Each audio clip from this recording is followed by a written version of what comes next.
Hello everyone, and welcome to another lesson on my channel, English with Ryan. Today, we're going to practice English idioms, those fun little phrases we use a lot in English. A lot of students study idioms, but they end up studying idioms that aren't actually that common. Today, we're going to practice 5 idioms that we actually use very often in English.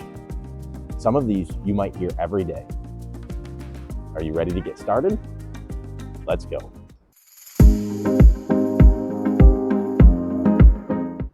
The first idiom we'll talk about today is hang in there. Hang in there. This might be my favorite English idiom, seriously. It's fun, it's useful, it's really encouraging. It basically means don't give up. Someone is going through a hard situation and you want to encourage them. Hang in there. Here's an example. I know this semester is really hard, but hang in there. You're almost done. Learning a language is hard, but please hang in there. It's definitely worth it. If you are having trouble learning English, I'd love to hear about those difficulties. Let me know in the comments below, maybe 1 or 2 things that are really hard for you. I'd love to use those ideas and help you in a future video that I make. Second, better late than never. This is a great idiom. It means that something is late or that we should have done it earlier, but at least we're doing it now. Here's an example. I need to call my mom today.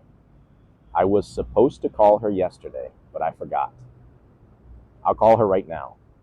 Better late than never, right? This would also be a great way to talk about learning English, right? Using this phrase, we could talk about how you are going to learn English this year. Better late than never, right? Third, get out of hand. Get out of hand.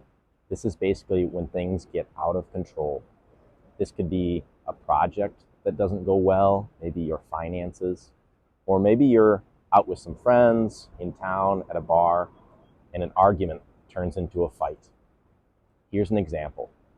This project was supposed to be really simple, but it got out of hand, and now it's going to cost twice as much. Fourth, so far so good.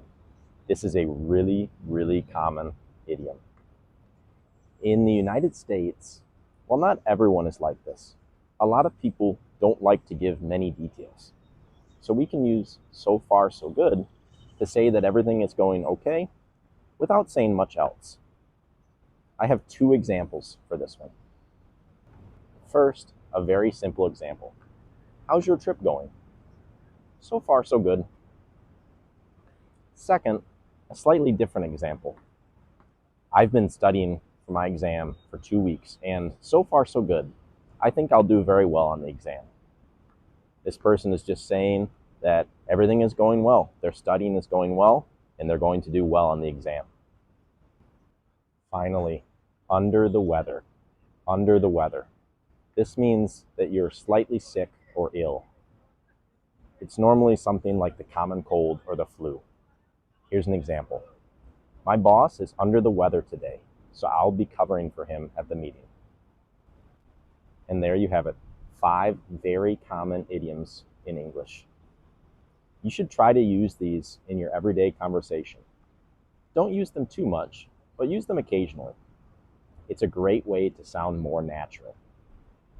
I'm going to put a link in the description of this video to a great article that lists a lot of idioms in English. This article is really nice because it lists the idioms in the order of how often they are used. I really hope you enjoyed this lesson. Let me know if you have a favorite idiom in the comments below. I'll see you again soon. Thank you again for watching the video. I wanted to leave this short little clip at the end and answer a question that I had received earlier about where I was filming from. I live in this beautiful city you can see here in southern Brazil, and I'm really excited because I have a lot of videos planned where we'll be able to go to many different places and learn English there. So I hope you look forward to those videos. I'll post them as soon as I can, and take care.